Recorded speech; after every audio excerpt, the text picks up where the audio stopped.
Hello, hello à tous, j'espère que vous allez bien. C'est votre hôte, Gracefulness, pour la voix d'une disciple sur Spotify. Eh bien écoutez, ça fait longtemps.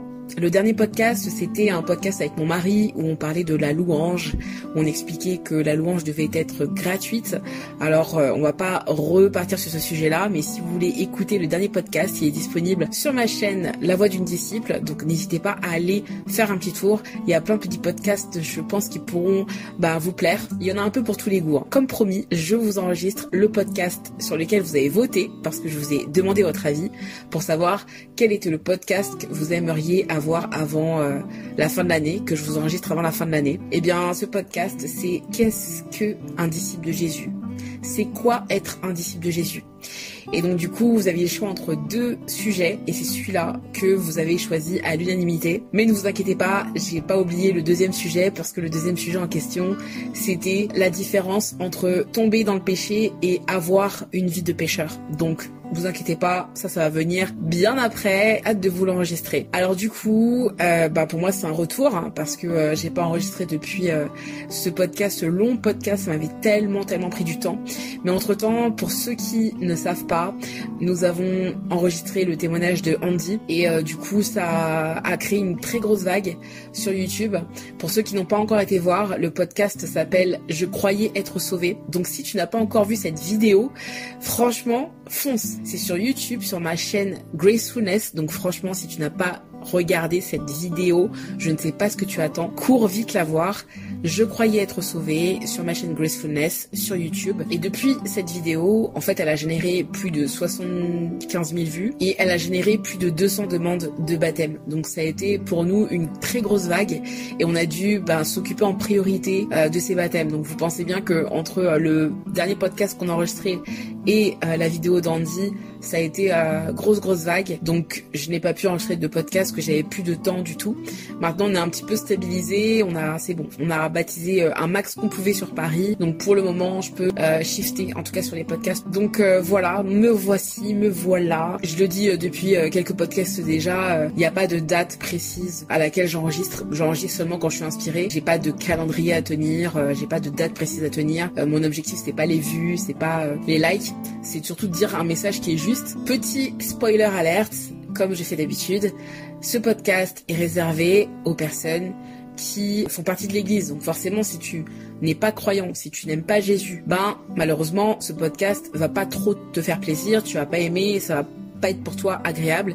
Par contre, si tu veux suivre Jésus ou que tu es déjà en Christ, alors pour toi, ça va être édifiant et ça va te faire vraiment beaucoup de bien. Voilà en gros pour le spoiler alert. Eh bien je vais commencer en fait par vous expliquer c'est quoi un disciple de Jésus. Déjà, un disciple de Jésus, c'est quelqu'un qui est né de nouveau. Ça déjà c'est l'incontournable. Tu dois naître de nouveau. Mais tu vas me dire c'est quoi être né de nouveau? Et je vais le répéter autant de fois que nécessaire sur tous les podcasts que je vais faire.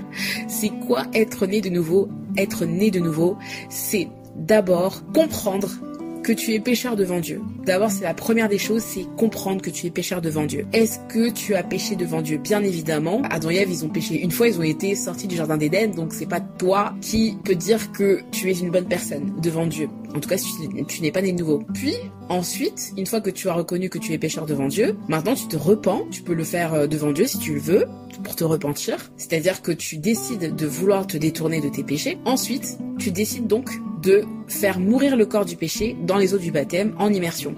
Donc pour cela, il faut d'abord confesser ses péchés publiquement à l'équipe qui te baptise. Ensuite, on prie pour toi pour que tu sois pardonné de tes péchés. Ensuite, tu te fais baptiser dans l'eau, en immersion. On te sort de l'eau. On prie pour toi pour que tu reçoives le Saint-Esprit. Et le Saint-Esprit vient à toi et monte jusqu'à un signe évident qui est le parler en langue. Et donc là, on peut dire donc que tu es né de nouveau. C'est ça la nouvelle naissance. Bien évidemment, si on pousse un peu plus, et c'est ce que nous on fait, c'est qu'on va aussi chercher à chasser les démons s'il y en a, parce que tant qu'à faire, autant chasser les démons.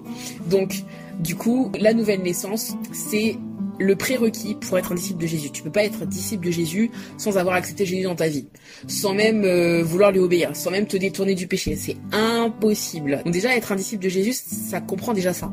Premièrement, un disciple de Jésus aussi, c'est quelqu'un qui souhaite rester sanctifié, qui a une haine pour le péché, qui veut s'en détourner, tu vois. Parce que quand tu nais de nouveau, L'objectif après, c'est quand même de garder ta vie en ordre. Il faut que tu mènes une vie de sainteté. Donc ça veut dire que si demain tu décides de te détourner des péchés, il faut que ta vie témoigne que t'es sanctifié et que tu continues de vouloir te détourner du péché. Il y a une différence, et ça je le développerai dans un autre podcast, entre tomber dans le péché et avoir une vie de péché. Tomber dans le péché, c'est tu parles à quelqu'un et puis d'un coup tu te mets à lui mentir, mais parce que t'as peur de sa réaction, hop, tu vas lui mentir. Ok, là t'es tombé dans le péché. Mais le Saint-Esprit étant avec toi, il va très très vite te convaincre du péché, et donc le premier réflexe que tu dois avoir, c'est de te repentir et d'aller voir un frère ou une sœur de l'église pour simplement expliquer que mon frère, j'ai menti hier et là vraiment je sais que devant Dieu là c'est pas ok. Est-ce que tu peux prier pour moi parce que je voudrais vraiment renoncer à ce péché? Et là la personne va prier pour toi et ensuite tu seras pardonné et puis tu peux passer à autre chose. Par contre, avoir une vie de pécheur, c'est différent. C'est qu'en fait, tu baignes dans ta vie de pécheur. C'est en gros, quand on te regarde avant ton baptême ou après ton baptême, il n'y a aucun changement. Et donc ça, c'est avoir une vie de pécheur. Et ça, c'est pas normal. On se rend compte que là, le péché, il est pas juste parce que t'as pas prêté attention. Là, c'est vraiment parce que tu mènes une vie de pécheur. C'est-à-dire qu'en fait, ta vie ressemble à celle qu'elle était avant. Et ça, c'est pas du tout la même chose. Et là, on peut avoir de sérieux doutes sur ta repentance. Être disciple de Jésus, c'est vouloir rester sanctifié. Ne pas regarder tous les films qui te tombent sous la main, toutes les séries qui te tombent sous la main, scroller sans cesse. Il y a plein de choses que tu ne fais pas quand tu es disciple de Jésus. Bien évidemment, tu deviens esclave de la justice. Et qui dit esclave de la justice dit qu'il y a des choses que tu peux pas faire. Tu vois? Donc c'est ça, être né de nouveau, et donc du coup, être un disciple de Jésus, c'est aussi vouloir rester sanctifié. Ok? Ensuite, un disciple de Jésus, c'est quelqu'un qui aime Dieu de toute son âme, de toute sa pensée, de toutes ses forces. Tu vois, parce que c'est le premier commandement que Dieu a donné, c'est le plus important. Pourquoi il dit que c'est le plus important? Parce que si demain, par exemple, un frère te dit vas-y, t'as qu'à mentir à cette personne. Eh bien, techniquement, si tu aimes Dieu de tout ton cœur, de toute ton âme et de toute ta pensée, tu vas pas aller mentir, même si c'est un frère qui te le demande. Parce que c'est pas parce que tu aimes ton frère, c'est pas parce que tu aimes ton prochain comme toi-même que tu dois désobéir à Dieu. Parce que la première personne que tu dois aimer avant toute chose, c'est Dieu. Et si Dieu te demande l'obéissance et donc du coup de ne pas pécher, il est évident que peu importe la personne que tu vas aimer du plus profond de ton cœur, ça ne va pas te faire pécher puisque tu ne voudras pas désobéir à Dieu. Donc ça, c'est vraiment important à comprendre. Un disciple de Jésus, il aime Dieu d'abord, avant toute chose. C'est Dieu d'abord. Un disciple de Jésus, et là, je pense que je vais un peu plus appuyer là-dessus parce que c'était quand même l'objet de mes stories sur Instagram et j'en avais beaucoup parlé. J'avais trouvé même que c'était pour moi une révélation et le Seigneur m'a vraiment poussé à vous en parler parce que dans la même période où j'ai parlé de ça, tout le monde en parlait. Sur les réseaux, tout le monde parlait de ça, d'aimer son prochain comme soi-même. Tout le monde parlait de ça. Même pour vous dire, il y avait des bibles qui mettaient les versets qui concernaient l'amour. Et il y avait même dans la même période une sœur qui était partie à son église et le sujet c'était l'amour. Aime ton prochain comme toi-même. C'était assez hallucinant et là je me suis dit ok Seigneur, là ok, je vais faire un podcast, je vais parler de ça un peu plus en profondeur parce que je pense qu'il y a plusieurs personnes qui doivent entendre ce message. Donc du coup, vraiment, en fait je vais donner une succession d'exemples, ça va te permettre de mieux comprendre l'idée. Aime ton prochain comme toi-même. Tu vois, quand tu es disciple de Jésus, évidemment que ta première mission, en tout cas une de tes premières missions, c'est de faire des nations des disciples. Donc faire des nations des disciples, c'est quoi? C'est aller baptiser, chasser des démons, prêcher l'évangile, prier, savoir prier pour qu'une personne reçoive le Saint-Esprit et aussi prier pour un malade afin qu'il guérisse. Ça, c'est le packaging de tout disciple. Il y en a certains qui me diront oui, mais un disciple, normalement, il peut juste savoir guérir les malades et pas faire le reste. C'est faux.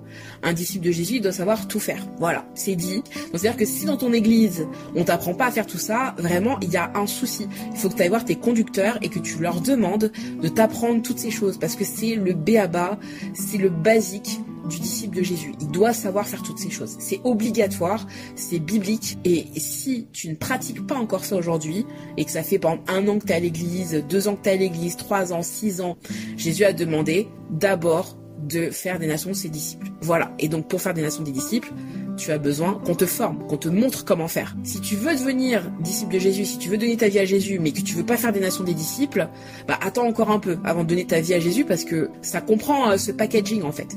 Ne crois pas que tu peux donner ta vie à Jésus sans vouloir faire des nations des disciples. C'est-à-dire que tu dois apprendre. Donc, je reviendrai sur l'apprentissage après, un peu plus tard. Il y a cette chose-là qui est vraiment importante, sur laquelle j'appuie beaucoup sur mes podcasts, où j'en parle tout le temps, j'en parle sur TikTok, j'en parle sur Instagram, de comment faire des nations des disciples, comment prêcher, comment baptiser. Je montre beaucoup de baptêmes que j'ai accomplis avec mon mari, on a fait plein de choses et tout.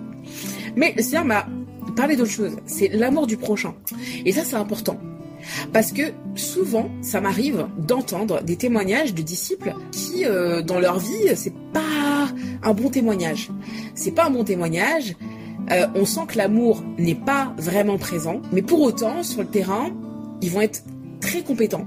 Et donc, du coup, ce qui se passe, c'est que Jésus, lui, il veut les deux. Il veut votre cœur partout. Ça veut dire que sur le terrain, il veut votre cœur, et dans votre intimité aussi, il veut votre cœur. Dans votre intimité aussi, il veut votre cœur. Par exemple, je donne un exemple. Tu vis chez tes parents et ta mère ou ton père te demande de faire des tâches. Soit tu dis non, soit tu les aides même pas. Ou alors, ils te disent de faire quelque chose, mais tu repousses, tu procrastines. Et finalement, la chose, tu la fais jamais ou tu la fais pas. Est-ce que c'est un bon témoignage d'un disciple de Jésus? Ça n'est pas un bon témoignage d'un disciple de Jésus, parce que, en fait, tu auras beau être à l'extérieur, servir Jésus en façade, mais si on te voit dans ton intimité et que tu fais ça à tes parents, alors tu n'as pas encore l'amour de Jésus. Et ça c'est important. L'amour du prochain, il n'est pas encore installé. Je te donne un autre exemple. T'es un mari, tu délaisses complètement ta femme. Désolé, mais l'amour de Jésus n'est pas encore intégré. Il faut que tu apprennes à être le même dans ton intimité qu'à l'extérieur.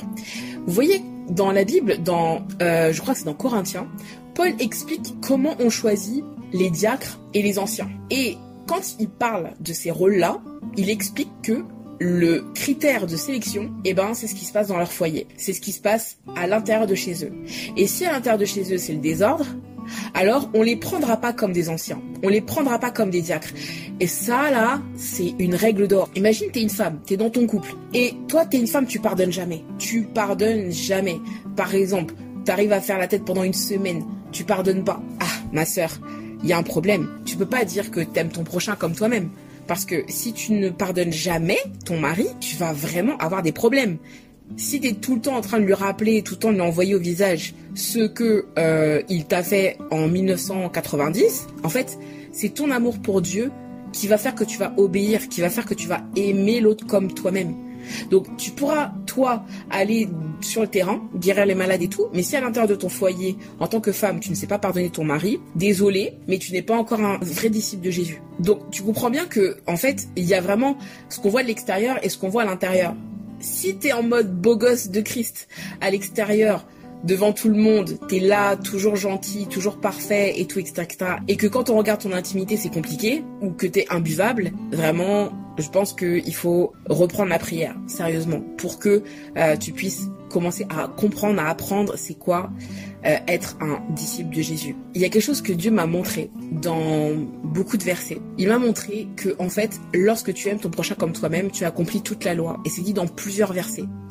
Notamment dans Galates, par exemple, il est écrit « Ne devez rien à personne sinon de vous aimer les uns les autres, car celui qui aime les autres a accompli la loi.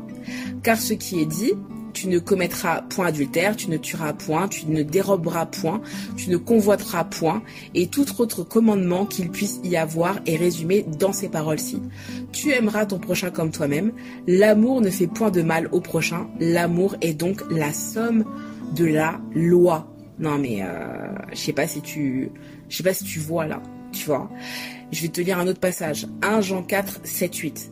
Bien-aimés, aimons-nous les uns les autres, car l'amour est de Dieu, et quiconque aime est né de Dieu et connaît Dieu. Celui qui n'aime pas n'a pas connu Dieu, car Dieu est amour. C'est-à-dire que il te dit que si tu es né de Dieu et que tu connais Dieu, tu es censé aimer. C'est-à-dire que, à contrario, si tu n'aimes pas, alors on ne peut pas dire que tu es né de Dieu. Si tu n'aimes pas, alors on ne peut pas dire que tu connais Dieu. Vous voyez ? Il dit celui qui n'aime pas n'a pas connu Dieu. C'est quand même énorme. C'est une responsabilité énorme. La Bible dit aussi dans Luc 6, 27, 36, « Mais je vous dis, à vous qui m'écoutez, Aimez vos ennemis, faites du bien à ceux qui vous haïssent, bénissez ceux qui vous maudissent, priez pour ceux qui vous maltraitent. Et ça, un disciple de Jésus, c'est hyper important de comprendre ce verset. C'est hyper important de comprendre ce verset. Pourquoi ? Parce que la plupart du temps, et très souvent, un disciple de Jésus, dès qu'il est abattu, il sert plus Dieu. Il fait un temps mort pendant je ne sais combien de temps, où il se retire du corps. On le voit plus pendant 2 mois, pendant 1 mois. Non, c'est pas comme ça que ça fonctionne un disciple de Jésus. Parce que croire que tu peux te sortir d'un problème tout seul, c'est de l'orgueil. Parce que le corps du Christ, il est fait justement pour t'épauler. Le corps du Christ, il est fait pour t'entourer, tu vois. Même Dieu, du haut de son trône, il est jamais seul. Il y a toujours 24 vieillards, il y a toujours du monde autour de lui. Donc penser que tu peux faire cavalier seul et faire face seul à ton problème, c'est impossible. Parce que Dieu, c'est lui-même, c'est Dieu qui a mis en place ce système du corps. Donc, si par exemple tu te coupes, c'est tout le corps qui va œuvrer pour que tu cicatrises. La peau ne peut pas toute seule cicatriser sans tout le corps, c'est impossible. Si demain tu as la grippe, c'est tout le corps qui va se mettre en œuvre pour que ta grippe soit guérie. C'est impossible de guérir si seulement c'est ton cœur qui fait cavalier seul, c'est impossible. Donc quand tu es disciple de Jésus, tu dois comprendre et apprendre à vivre avec les autres. Tu dois comprendre et apprendre à régler tes soucis avec l'aide du corps. Parce que c'est le corps qui va t'aider. C'est le corps qui va t'aider, ce sont tes conducteurs, ce sont tes leaders que Dieu a mis sur ton chemin qui vont t'aider à régler tes problèmes. Régler tes problèmes seul, ce n'est pas ça être dans le corps du Christ. Ce n'est pas ça, vraiment. Je sais que tu as peut-être potentiellement eu des expériences compliquées dans le passé qui ont fait que quand tu as parlé, peut-être que quelqu'un t'a balancé ou quelqu'un t'a mal conseillé ou autre. Mais il faut continuer de faire confiance et te dire que une personne qui a donné sa vie à Jésus-Christ et qui veut vraiment à tout prix lui obéir, elle fera de son mieux en tout cas pour que tu puisses te sortir de ce problème. Et c'est pas parce que ça t'est arrivé une fois que ça t'arrivera à chaque fois que tu te confieras à quelqu'un. Bien sûr qu'il faut confesser d'abord à Dieu, bien sûr qu'il faut se confier d'abord à Dieu, mais il y a aussi le corps qu'il a mis autour de toi, qu'il a mandaté autour de toi, même je dirais, pour t'aider à grandir. Donc un disciple de Jésus, il doit savoir vivre avec les autres et ne pas s'effacer à chaque fois qu'il y a une épreuve. Les seuls temps à la rigueur où tu peux t'effacer, c'est si par exemple tu as besoin d'un temps de prière, où là effectivement tu vas peut-être partir une semaine pour prier, jeûner tranquillement, etc., etc. Mais si c'est pour juste te retirer pour te retirer, mon frère, ma sœur, désolé mais tu fais mal. Un disciple de Jésus aussi, il doit savoir pardonner. Imagine-toi que quelqu'un croise un des disciples de Jésus et lui demande s'il a pardonné à tout le monde. Et puis le disciple de Jésus lui répond qu'il a encore de la haine pour quelqu'un et qu'il ne cherche même pas à essayer de pardonner. Est-ce que tu penses que ce serait normal de dire de cette personne que c'est un disciple de Jésus ? Et c'est pareil pour nous. Si on vient nous voir et qu'on nous demande si on sait pardonner et qu'on dit non, moi je pardonne pas, j'ai de la haine pour un tel, on pourra pas dire que tu es un disciple de Jésus, on te reconnaîtra pas comme un disciple de Jésus parce que tu ne sais pas pardonner. Et quand je dis savoir pardonner, c'est un vrai pardon, c'est pas un pardon en superficiel. Il y avait un verset aussi que je voulais aussi vous lire. Alors c'est dans Romains 12 du verset 9 au verset 10 que la charité, on peut dire aussi que l'amour, soit sans hypocrisie. Ayez le mal en horreur, attachez-vous fortement au bien. Par amour fraternel, soyez pleins d'affection les uns pour les autres. Par honneur, usez de prévenance réciproque. Et du coup, je me suis posé la question, c'est quoi être prévenant ? Et être prévenant, c'est faire preuve de sollicitude et d'attention envers les autres, en anticipant leurs besoins ou en prenant soin d'eux avec délicatesse. Une personne prévenante agit de manière bienveillante, respectueuse et souvent proactive pour rendre la vie des autres plus agréable, éviter des désagréments ou leur témoigner de l'affection. Cela implique une sensibilité aux sentiments et aux attentes des autres, souvent associée à une attitude discrète et désintéressée. Waouh, c'est énorme. Limite, franchement, ça aurait pu même être écrit dans la Bible, parce que franchement, être prévenant, ça comprend tout ça. Et encore, je pense que là, c'est même pas un dixième de la prévenance. Et ce que je retiens dedans, c'est être proactif. Proactif. Ça veut dire que tu vas pas attendre qu'on te demande. Tu vas pas attendre qu'on te formule une demande, mais tu vas faire parce que il faut le faire, parce que en fait l'amour que tu vas donner aux autres, en fait il faut le maximiser. Faut pas attendre qu'on te demande pour donner de l'amour aux autres. Faut pas attendre qu'on te demande un service pour le faire. Faut pas attendre qu'on vienne t'embrouiller pour que tu puisses le faire. Sois proactif, anticipe anticipe, facilite la vie des autres. Facilite la vie des autres. Et c'est ça, être prévenant. User de prévenance, c'est ça. Et là, je vous parle juste de user de prévenance, mais franchement, il y a beaucoup de versets qui parlent de l'amour. Et franchement, si je devais parler de ce que dit l'amour dans ce podcast, je pense qu'on en aurait pour au moins 14 jours, si c'est pas plus. 14 jours non-stop, 24 heures sur 24. Donc là, c'est impossible que je vous fasse un déroulé de l'amour de A à Z, mais c'est pour vous donner au moins une aperçu, pour vous donner au moins un petit peu le parfum. Être disciple de Jésus, c'est aussi être dans toute la vérité. C'est-à-dire que tu dois être transparent avec ton frère ou avec ta sœur. Si ton frère ou ta sœur t'embête, dis-lui, sois franc, sois transparent, dis-lui ce qui t'embête et réconciliez-vous, expliquez-vous de manière à ce qu'il y ait un terrain d'entente. Parce que tu peux pas fractionner le pain, mais le frère à côté, tu peux pas le regarder dans les yeux. Donc en fait, un disciple de Jésus, ça doit être transparent avec ses frères et sœurs.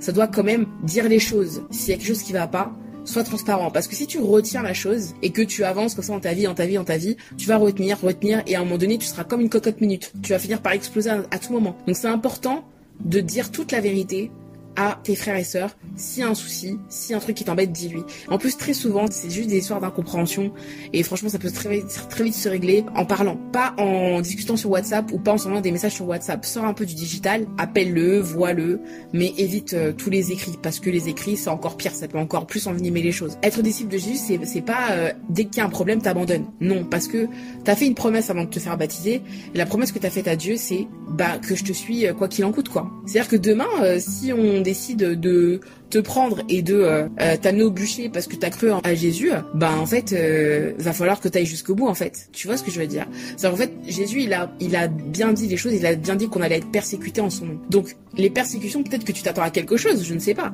Mais en tout cas, les persécutions, c'est dans tous les styles de persécution. Que ça vienne de ta mère, de ton père, de ton frère, de ton cousin, de tes frères et sœurs en Christ. Ça peut venir de n'importe qui, ça peut venir de ton église, ça peut venir de ton pasteur, ça peut venir de tout le monde. Tu vois? Donc, ne t'attends pas à ce que les persécutions arrivent comme un peu ce que t'as dans la tête. Non, il y a 1000 scénarios pour imaginer des persécutions. Donc, en fait, je pense pas non plus que Abel pensait que Caïn allait le tuer. En fait, vraiment, essaie pas d'imaginer des scénarios parce que ça va toujours se passer avec un scénario auquel t'avais pas pensé. Et Dieu va toujours trouver un moyen de faire comprendre, alors, est-ce que là, maintenant, tu continues de croire en moi ou est-ce que tu décides d'abandonner le chemin parce que tu es en train de vivre une épreuve? Parce que la vie de disciple, être un disciple de Jésus, c'est pas croire qu'on aura une vie parfaite, toute lisse, sans aucune épreuve, sans rien du tout. Ça, dis-toi, tu te leurres complètement. Une vie en Christ, elle est jonchée d'épreuves, de vie. Voilà, c'est une vie, quoi. La vie, c'est ça. Hein. Bon, là, maintenant, je vais aller un peu plus sur ce qui fâche. Être un disciple de Jésus, c'est savoir écouter ses conducteurs, ou écouter ses frères et sœurs, ou écouter l'église quand t'es sur une pente descendante, ou quand t'es sur une pente qui est pas bonne. Tu vois, quand je dis les écouter, c'est bien évidemment écouter ceux qui te veulent du bien, bien sûr, ceux qui veulent te faire avancer, ceux qui veulent te faire pratiquer, ceux qui t'aiment vraiment, tu vois. Je te parle pas des personnes toxiques qui veulent que tu obéisses au doigt et à l'œil sans vraiment vouloir ton bien ou juste te soutirer de l'argent. Je te parle pas de ceux-là. Moi, je te parle vraiment des personnes investies pour ta vie, des gens qui sont capables de jeûner pour toi, des gens qui sont capables de veiller pour toi, des gens qui sont capables de rester avec toi 2, 3, 4 heures au téléphone, des gens qui sont capables de te voir une fois par semaine, des gens qui sont capables de prendre le temps de t'écouter et de prendre le temps de comprendre tes problèmes. Ces personnes-là, écoute-les en fait. Écoute-les. N'en fais pas qu'à ta tête.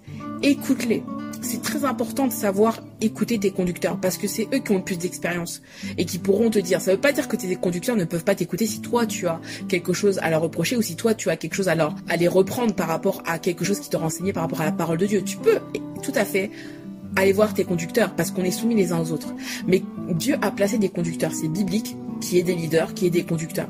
Donc, être un bon disciple de Jésus, c'est aussi apprendre à écouter tes leaders, apprendre à les écouter. C'est hyper important parce que, en fait, eux, ils ont l'expérience, ils ont déjà roulé leur boss. Donc, toi qui n'as pas d'expérience, en fait, juste écoute ce qu'ils ont à te dire. Si tu es allé jusqu'à une personne pour qu'elle te baptise et que tu donnes ta vie à Jésus entre ses mains, il faut aussi que tu lui fasses confiance pour le reste. Donc c'est lui qui va te former, il ou elle, tu vois, ou les deux qui vont te former pour que tu puisses avancer dans ta vie en Christ. Donc c'est hyper important de les écouter. écouter, c'est important. Vraiment, c'est très important. Ça vraiment qualifie aussi un disciple de Jésus. C'est hyper important de savoir écouter et de pas sans cesse remettre tout en question. Le fait d'être disciple de Jésus, c'est savoir que si demain tu baptises un membre de ta famille ou quelqu'un qui est proche de toi, une amie, un ami, et bien à partir du moment où tu le baptises, tu deviens la personne qui va l'aider dans sa marche. Et donc du coup, à ce moment-là, tu n'as plus la casquette uniquement que de l'ami ou que de la fille ou de la nièce ou de la cousine. Tu as aussi la casquette maintenant du conducteur, tu as aussi la casquette de celui qui va lui apprendre maintenant à ton tour à marcher comme Christ. Et donc ça va impliquer de le reprendre. Ça va impliquer aussi de lui dire quand il pêche. Ça va impliquer de lui parler lorsque les choses n'iront pas. Donc ça peut être très compliqué. Ta cousine par exemple, eh bien si elle pêche, va falloir que tu lui dises. Et puis si elle n'est pas d'accord avec toi, elle va peut-être te détester parce que tu l'as repris sur le péché. Donc ça nous est déjà arrivé de sortir des membres de la famille dans l'église. Et c'est pas facile, c'est vraiment pas facile. Mais là, on n'a pas la même casquette. On a la casquette de conducteur et c'est différent d'avoir une casquette de t'es mon frère, t'es ma sœur de sang, ou alors t'es mon cousin, t'es ma cousine. Ok, mais quand tu passes en Christ et que on devient frère et sœur, alors on se doit de se reprendre par rapport au péché. On peut pas se laisser aller dans le péché. On doit se le dire. Même si ça plaît pas, il faut quand même le dire, parce qu'avec le péché on fait absolument aucun compromis, même si c'est un membre de la famille. Donc ça c'est hyper important à comprendre. Et je finirai par Galates 5:14 qui dit: car toute la loi est accomplie dans une seule parole, dans celle-ci tu aimeras ton prochain comme toi-même. Donc voilà, je pense que tu as compris l'idée de manière globale. Je pourrais encore vraiment en parler des heures, mais je voulais faire quelque chose d'assez court et au moins juste pour comprendre l'idée, comprendre la direction. N'hésite pas à aller voir d'autres textes bibliques parce qu'il y en a beaucoup vraiment dans la Bible. N'hésite pas à creuser dans la parole sur l'amour de Dieu, sur c'est quoi aimer selon le cœur de Dieu. Et crois-moi que c'est pas seulement à l'extérieur, mais c'est aussi à l'intérieur. C'est aussi le fait que tu t'aimes toi-même également, parce que pour aimer son prochain, il faut aussi s'aimer soi-même. Mais si tu t'aimes toi-même, c'est parce que tu aimes Dieu. Si tu t'aimes toi-même, c'est parce que tu as aimé Dieu et que tu as sauvé ta vie en fait. T'es parti et t'as couru et tu t'as donné ta vie au Seigneur de manière à te détourner du péché. Voilà, c'était ce que j'avais à te dire aujourd'hui. En tout cas, mission accomplie, vraiment que Dieu me donne la force pour mixer tout ça. N'hésite pas à me suivre sur Gracefulness sur mes réseaux sociaux. Donc c'est le même pseudo, Gracefulness, pour les réseaux sociaux, pour Instagram et pour TikTok. Ce sont les mêmes réseaux. Donc n'hésite pas à me suivre, n'hésite pas à écouter les autres podcasts et n'hésite pas à me lâcher un like, un commentaire et à partager surtout, parce que plus ce sera partagé et plus il y aura des personnes qui seront bénies et plus il y aura des personnes qui comprendront beaucoup de choses, parce que je suis certaine que c'est vraiment le Seigneur qui m'a envoyé faire ces podcasts pour vraiment édifier l'Église. Donc n'hésite pas à transmettre à qui pourra entendre, afin qu'il soit aussi édifié. Ne garde pas ça pour toi. Voilà, je t'embrasse, que Dieu te bénisse et à une prochaine.